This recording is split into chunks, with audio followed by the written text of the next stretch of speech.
Hello, good morning. Thank you for the invitation. Thank you for being here today. Before starting, I would like to make a comment, and we have just seen this video. You might have seen that the curve of resistant weeds onset led to the creation of REM. Be careful.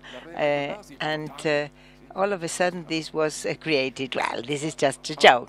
And we're going to speak about resistance, and we have two great speakers in two types of resistances, fungicides and insecticides. I am not an agronomist. I work in biosciences, but beyond technical issues that Marcelo and Anderson are going to tell us about, they have a lot of experience in the field. We're going to speak about two subjects, and these go beyond technical problems. If you realize after these 50 minutes, we would have spoken about evolution, what we were studying in biology, agronomy in the first subjects, and we are going to speak about psychology. We're going to speak about ourselves. Why are we doing the same things all over? And these two subjects are very important to stop and think about what we are doing, but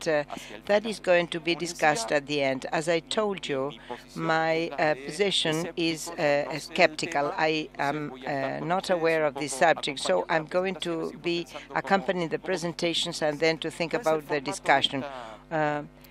What is the format of this activity? The two speakers will have 5 minutes to speak and to give an overview of fungicides and insecticides, insect resistance in particular. Then we have a Q&A session for both of them, and they are going to take some minutes to answer the questions, and then we're going to have a short period for Q&A from the audience, and you can do it through SMS. I have a phone to receive your questions, and then the three are going to give a conclusion of this roundtable. I'm going to introduce the main players of this activity.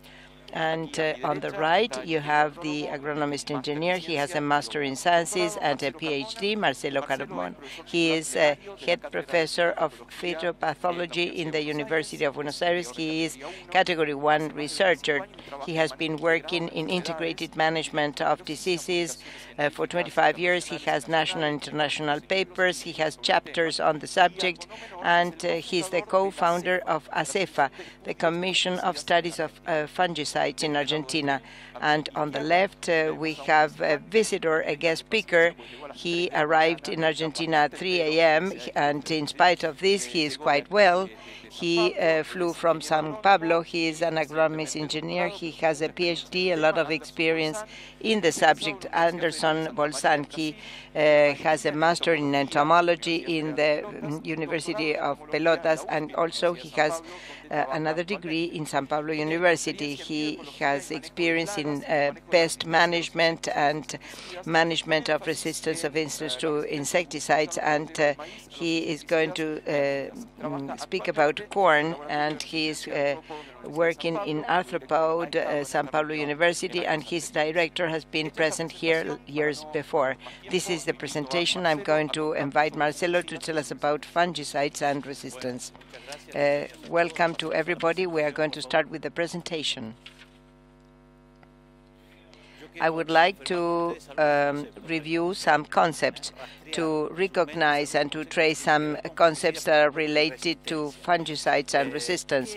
What is a fungicide for us to know? It is a chemical substance that applied to plants is going to protect from penetration and posterior development of pathogenic fungi in the tissues. Fungicide is to kill fungus. It's a chemical substance that kills fungi, and it has a direct action on the fungi, paralyzing growth, sporulation, and it kills. This is all part of the fungicide concept. Unfortunately, year after year, we can see different suspicions and hypotheses and about the efficiency. Fungicides might fail with time. And what are the causes of these failures? We can see that this is because of divided doses or low doses being applied or less efficient molecule application, or we are arriving late to the control, we have exceeded threshold, and the inefficient application technology, poor conditions for the application, or we find the occurrence of strains or less sensitive or resistant to fungicides. This is not easy to prove, but it requires a lot of concentration on this subject. What is resistance? Is a skill developed, acquired, and inherited. Remember that it is inherited by a fungi to survive in the presence of fungicide levels that previously were lethal for this microorganism. And sensitivity is an attribute to the pathogen. It is sensitive to a given fungicide. It might lose the sensitivity or minimize it. And we speak about fungi toxicity or power, that is the capacity of killing, of being toxic to the microorganism. And of course, the fungicide might lose power and fungi toxicity and lose its life. We have two types of resistance, qualitative and quantitative. Qualitative is discriminative, black and white. Very quickly, resistance is acquired in 1 to 2 years. Some fungicides are not so useful. The onset of resistance is abrupt in 1 to 2 years, and this happens with molecules such as carboxylamyl methylthiophonate, ethylbutene, all the ones you know. Carboxamides also have a certain resistance onset because it is a qualitative resistance governed by a pair of genes or a single gene, and quantitative, on the other hand, we have a larger participation of genes. Resistance is gradual. It might take 5 to 7 years, and the example are triazoles that by increasing the dose we might recover the efficiency being lost year after year. What is cross resistance? It is when a pathogen is resistant to a given mechanism of action, and all fungicides having the same mechanism of action will have been defeated before this microorganism. And what is multiple resistance? When fungicides have resistance to different mechanism of action. For example, the soybean Roya, they are going to be resistant to triazoles, estrobins, and different mechanisms of actions. Why is resistance occurring? Because of mutations. Point mutations of the simple change of an amino acid by other might be enough. This is very commonplace, and mutation is spontaneous genetic alteration on the DNA. It might occur 1 in a million. It is natural, spontaneous, and even in Roya, that these are pathogens that have a lot of generation of spora. They might have mutations, and they have to survive before a fungicide, and that is why it is an adaptation process. Thank you, Marcelo. I would like to thank Diego, and we are going to continue with the presentation. Now I'm going to speak about insecticides. As Marcelo has spoken before, the characteristics of evolution on how resistance occurs are the same for pathogens as well as pests. And since the onset of the use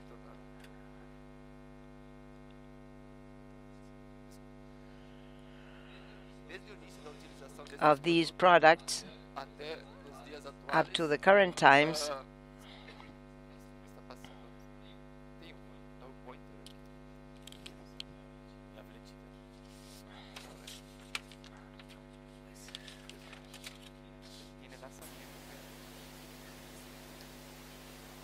Ok.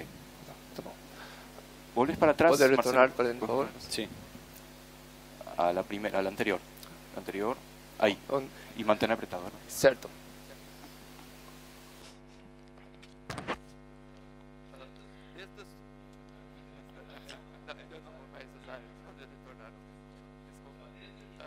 Since the onset of the use of these products and Since 1920 up to the current times, we have 600 species that are resistant to over 300 insecticides and different genetically modified organisms. The cause is having an economic, environmental, and social impact, not only for farmers and for the society, but also for the companies that are producing these products, because here we can new molecules and new mechanisms of actions are being discovered, but this is not so frequent. What is the situation in Brazil? What is the difference between Brazil and Argentina? In Brazil, the climate is tropical in the greatest producing region.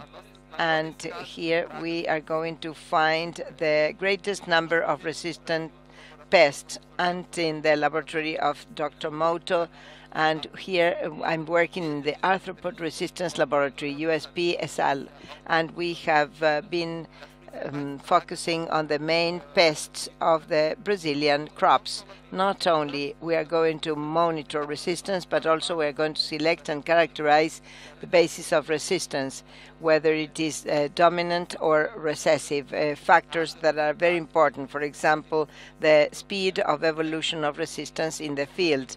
And along the years, we were able to discover that Spodoptera frugiperda in the corn, and we have selected resistant for pyrethroid, benzoylureas, spinosines, organ phosphates, VT proteins, and recently in my thesis we have spoken about diamide for Helicobacter armigera, and we can see that there is an evolution of resistance in the field. There are failure of control for these two BT proteins. And also this is a way for the organ phosphates and pyrethroids. We also monitor the resistance of Helicobacter armigera, which is invasive, and it invaded Brazil in 2003. And what have we detected? The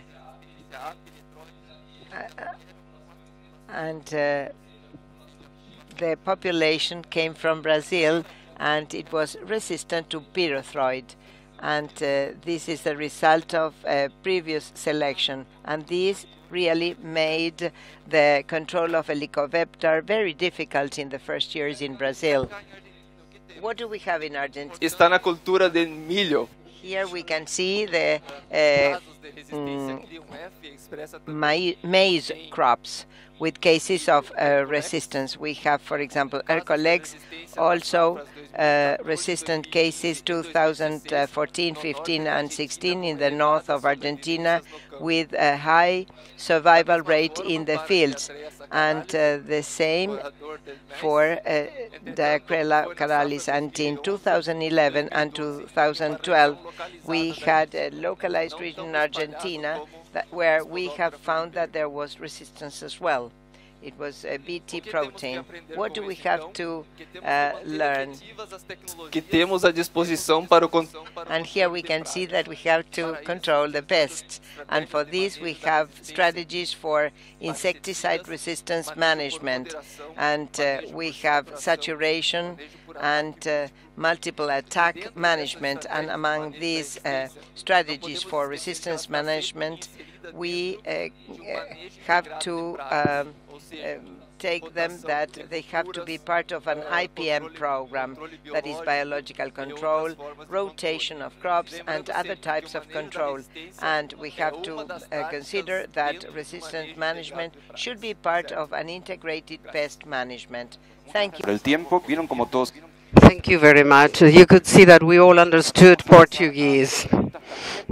Now, we will have some questions that both the speakers will answer, and then we will start with a simple debate.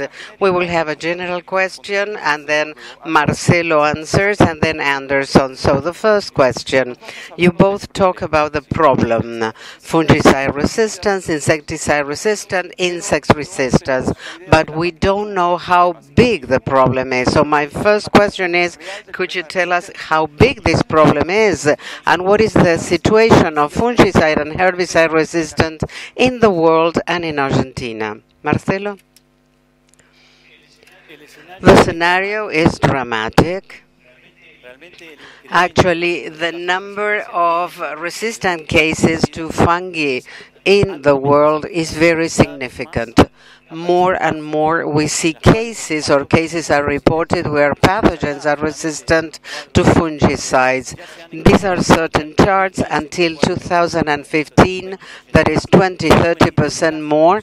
53 cases of pathogen resistant to strobilurin were reported, 35 to triazoles and 18 to carboxamides. So you see the numbers are significant. This is 2015. We have to add 20% more because we find more and more cases. More and more cases are reported. So the scenario is dramatically different from some years ago. In Argentina in particular, well, some cases are being reported, cases like the ones you knew, resistance that the University of Buenos Aires has confirmed, yellow spot in wheat, Tyson in cercospora in soybean. There will be some publications, the resistance of cercospora to strobilurin, and of course the orange rust in wheat, which is such a fad today, especially since 2007, where together with Brazil we have reported lack of sensitivity to triazoles. As mentioned before, the cases have evolved in the last century up to the current times, and since 1950 up to 1980, we have made great advance in insecticide resistance. That is the Green Revolution, with a lot of use of chemical products for pest control, and we also have a lot of evolution of resistance. And then with the launching of new products and the number of insecticides, and it points that the individual cases of resistance tend to increase. As mentioned before, different to Brazil in regarding the number of species and cases of resistance. It is different. Brazil from Argentina. In Brazil, we have Sporoclora prurigilis, which is a prolific pest that attacks different crops with different cases of resistance to insecticides, and also Bt proteins. And Helicobacter purulenta, it has caused attacks in 2013, 14, and 15, then controlled with protein. In Argentina, we have an old problem, that is Escherichia marganella, which is a monophagous pest that is resistant to monocotinoids, and there were recent cases of resistance, and so we have to pay attention to these cases of field resistance development. Resistance is really very important in field for in Bt proteins, and we have to take into account these two pests. In Argentina, for Bt proteins, we already have an evolution to resistance. We have. Thank you very much for turning on this alarm on us. I told you that this panel is about evolution, and this is a question from a biologist. Evolution requires evolutive times. So my question specifically to Marcelo is whether we are seeing an accelerated evolution, whether we are in something that will surprise Darwin, and something I did not understand. You say fungi can have daily mutations. Fungicides are the cause of that. Well, it's very important to understand and recover Darwin and Spencer's concepts where they talk about the survival of the aptest. So pathogens that break resistance in the plants or pathogens that become resistant to fungicides, they are living examples of Darwin concepts. This concept that has resisted, check the verb, it has resisted the pass of time. If we work in modernity, transcriptomic, genomics, we know horizontal transfer of genes, mitochondria.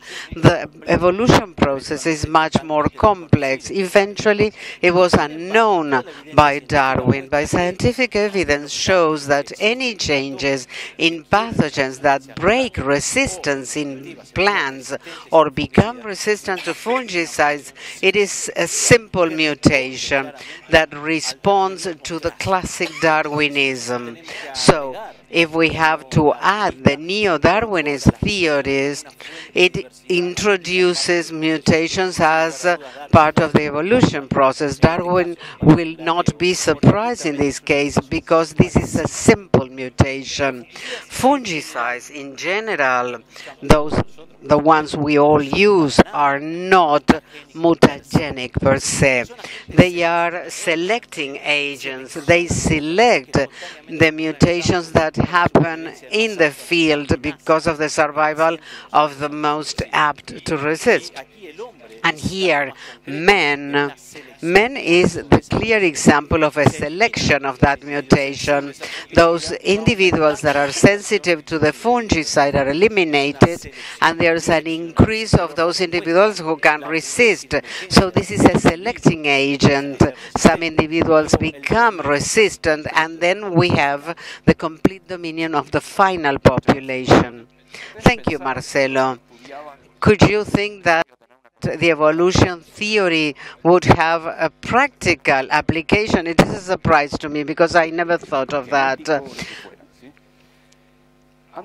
Anderson, in his presentation, talked about economic, social, environmental consequences, but we have to understand and remember the health consequences of all of this.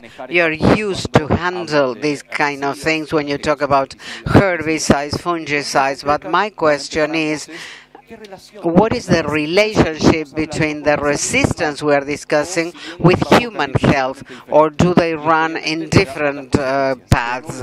Because consequences will be different. So please, I would like to hear your answers. I don't know if that was the question, or resistant cases in the midterm. Well, yes, we can change somewhere. We can keep the order of the slides. So I'm sorry. Remember that you can use the SMS to make questions. Let's go back. Let's go one question back. You've been telling us the current scenario, which is quite alarming, but they are experts, so they can probably forecast what will happen in the midterm, in the long term, what new organisms, insects or pathogens will come.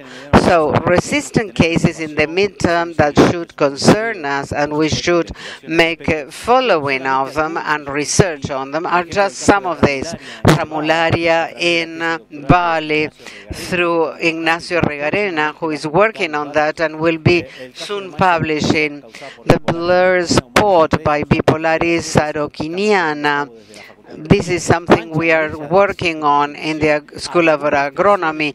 Yellow spot, resistant to certain triazoles. Cercospora kikuchi, that is a finding that will be published in a short period. Resistance to spirulina by Cercospora kikuchi.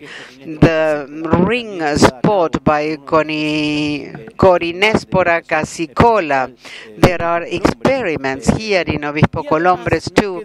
And of course we have a question, the omicides, Pythium, Phytospora, especially Pythium, because we are starting to have reports in the world that fungicides to treat seeds for Pythus are starting to fail. Okay. As to insecticides and resistance, this is the current scenario. We have resistance of Spodoptera, others in Argentina. That is, with the new technologies, we are having a good control in maize. Os sugadores no momento, porque no Brasil estão causando muitos danos. Porque I'm sorry, we are not interpreters of Portuguese, and this speaker is speaking Portuguese, not Portuguese. So we are doing our very best, but sometimes we get lost. Sorry about that. Doing different applications, and here we can see the chicharrita of corn is really having problems, and it is really very important to control this pest, because there is no need of having many individuals to control this pest in the farm. The same with Helicoverpa parmegia in soybean. In Brazil, we had invested many millions of dollars for the control of this pest, and then with soybean, that it was expressing different pests, we have noticed that there is decrease of the population levels of Helicobacter in Brazil. We know that when the technology works, and I think that in Argentina as well, when the technology is very good, we are going to have a better outcome. And so many times we don't know when we are going to have the evolution of resistance of Helicobacter. And based on the selection pressure, we are trying to select the evolution in the field when this occurs. And here we can see that we have a lot of problems with the white fly in Brazil, with the Mysia tabaci, the same with the control, which really takes a lot of time, and a few individuals are necessary to transmit pathogens, and we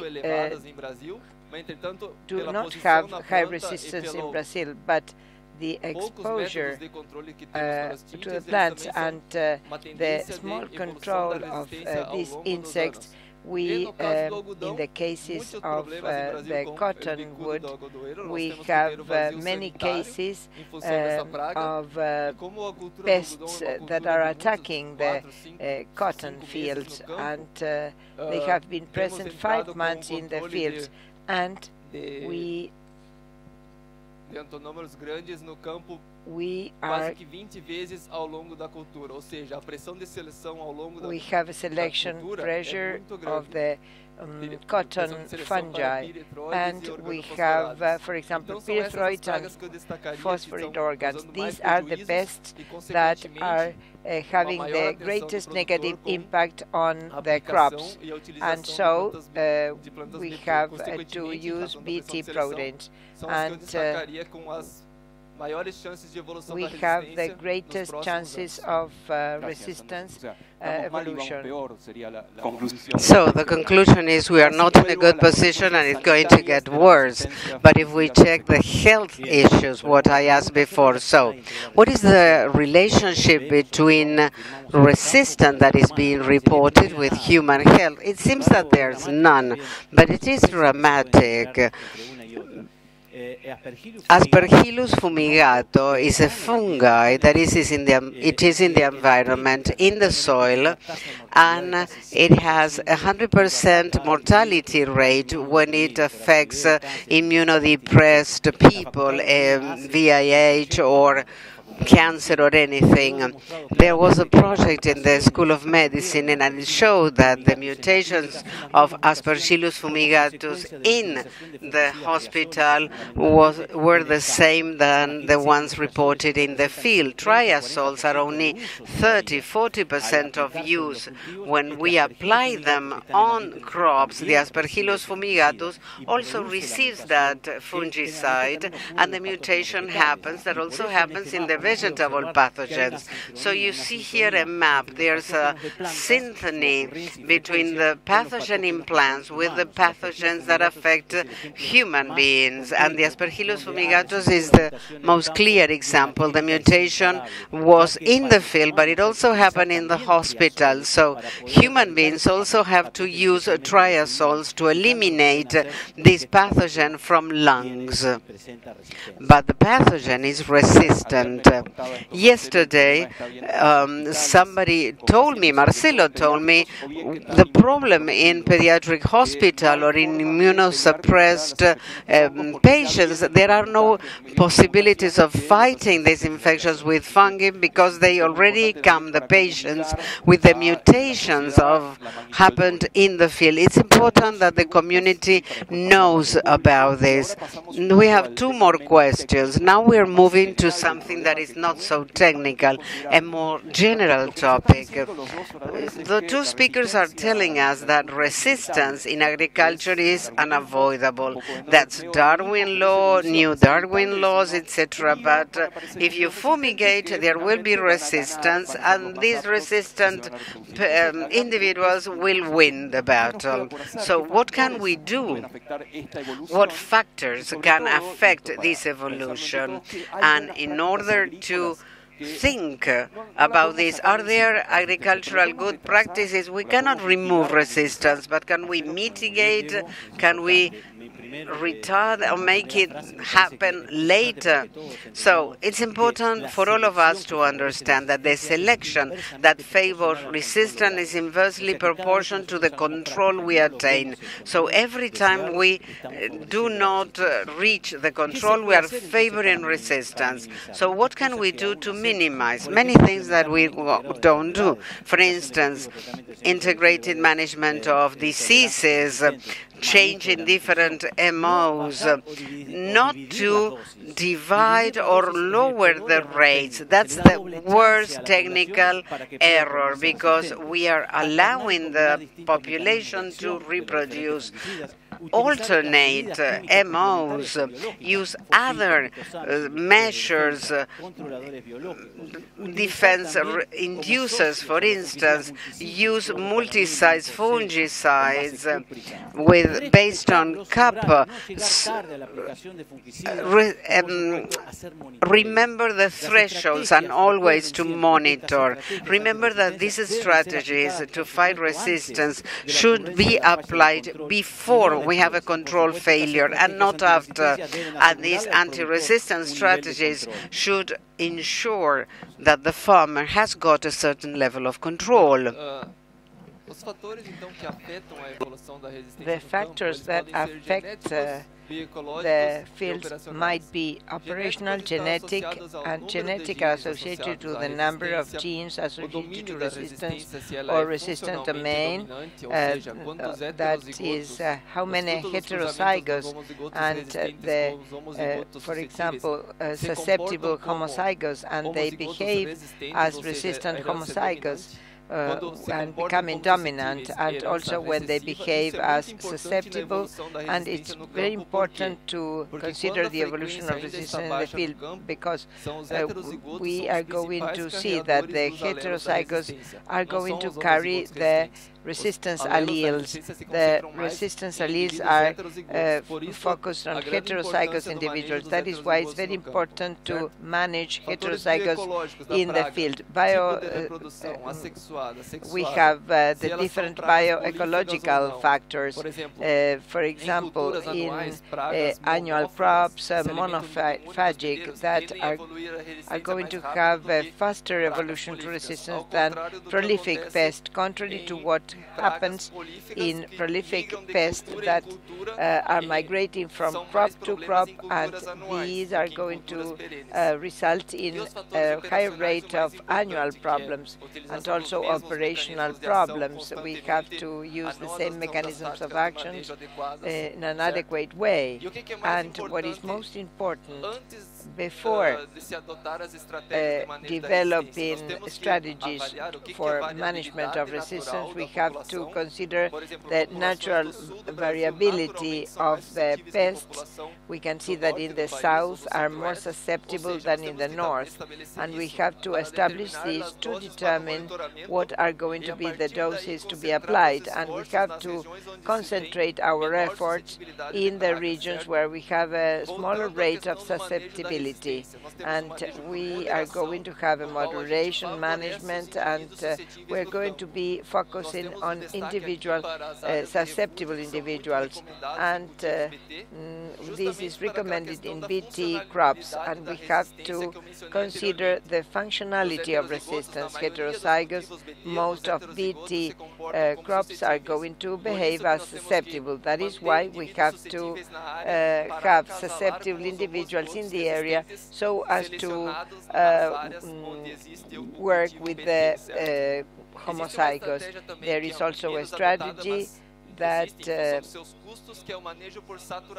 this is the management by saturation. We are going to have insecticides and synergists, and these synergists are going to inhibit the enzymes that are going to detoxify the insecticide. So this is going to be and also we are going to have rotation of a mechanism of action so as to avoid the resistance to a determined mechanism of action. So we have to respect the pest biology and the application intervals between the different modes of action. This is very important. By adopting these technologies, I believe that we are going to keep the frequency of a resistance individual, which is going to be low. Thank you very much. The last question, and then we will take questions from the audience. We move from resistance to fungi and pests, resistance to the worst worm of all, which is human being. They have just told me, and you know that this is a real problem, so we go back once and every time to the same solution. So a general question. I would like to know, Marcelo, answer. Why do we repeat ourselves if we know it doesn't work? Why don't we find solutions in the long term? The solutions are there, though they are not final. Why do we prioritize the solution in the short term? The question is very important. Every activity in the field is a human activity. So the human aspect, the psychology, has to be integrated to agriculture. I always foster that. We will do things better. Freud talked about the compulsion to repeat things. There is a strength, a force that forces us to repeat things. We do things over and over, even though we know it is wrong, it hurts us. This is a psychological attitude. This is not the only factor. There are multiple factors, such as habits, customs, the willingness to succeed, socio-political conditions. And I think there is something to explore there, resistance to change, because changing brings uncertainty, but we have to do things over. Let me remember this by Confucio. Every time we say the ball is in your field. I mean, if you know what you have to do and you don't, you will be in a worse situation. Confucius said that we have to research, and we have created this committee. There's the email to approach this issue from the academia, from the science, so that you can base your decisions on true science and you can foster research. Thank you, Marcelo. In this new chapter of Agriculture to the Psychologist, Agriculture to the Shrink, we have not talked about costs, because everything has a cost. Think in the long term, convince your neighbors. And I have a question here from the audience. The farmer wants to produce more. How can you convince him that for insects he has to use shelters? Because there is a cost associated. What happens with costs? Anderson, what can you tell us? Well, I think that resistance management, if we can see that it happens here, the theory is very easy. So, the simple is that we have to do a collective effort of many people together. And I think that here you have a large problem. Many times we have seen the solution that they have a new technology, and if you see that it is a miraculous solution, this might be practical and controlled. And this is what I have observed for the cases of BT plants, and now we have seen the new ones, the new proteins. And I believe that the management of resistance is requires a collective effort and a difficulty for the management. And so I think that it depends on our organization of the persons of doing greater good, not only in Brazil, but also in other parts of the world for the management of pests and diseases. That is my opinion.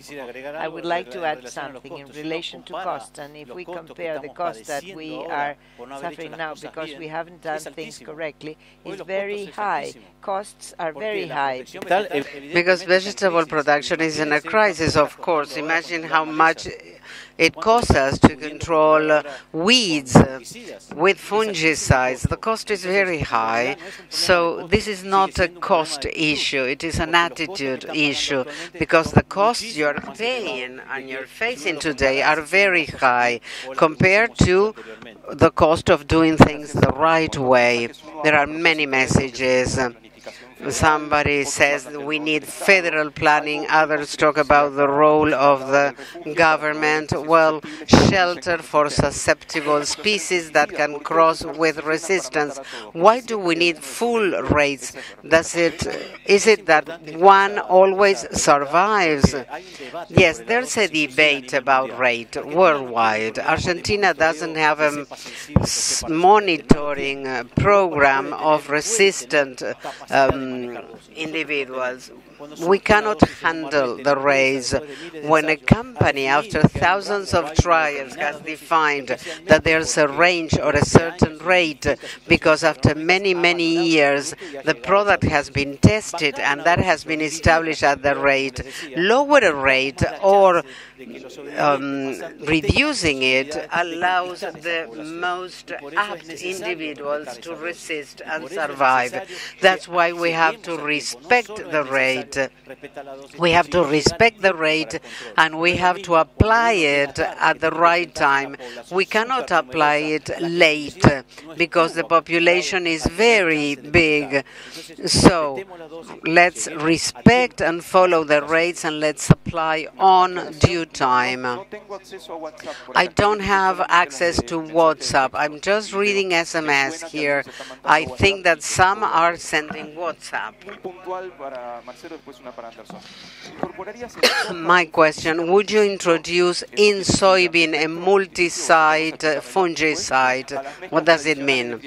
To the mix of triazole and stribilurin. Yes, some are single-site or multi-sites. Those are fungicides. Single-site means it attacks only one place, one only mechanism of action. But the multi-site, different ones, attack different sites of the cell. So the fungi cannot resist that because it is attacked in several places. The unisite create more resistance. Will I introduce multi-site? Well, in Europe, in Brazil, the history shows that yes, it is necessary because it protects the shelf life of the new possible mechanism that will come into the market.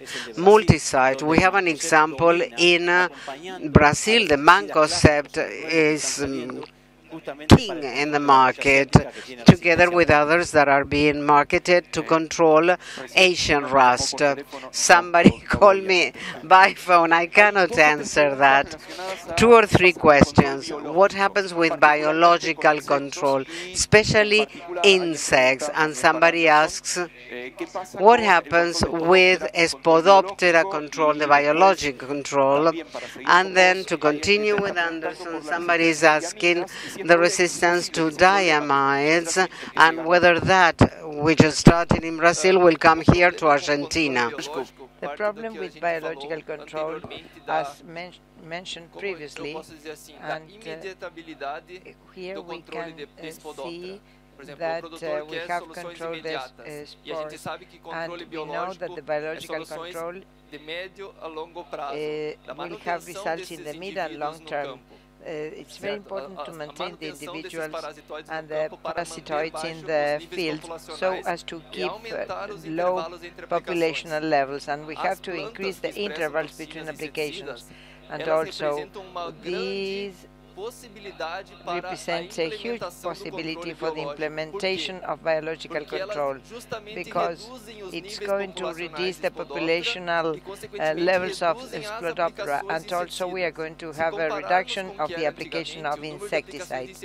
The number of insecticide application in soybean for Epidoptera was significantly reduced, and for example, if we have diamide or benzoureas, and we are going to use pyrethroids and organophosphates, and adopting the techniques of adequate refuge and keeping these susceptible individuals in the field, we are going to favor the control of biological methods. And when we do biological control, we are going to use fungi and viruses.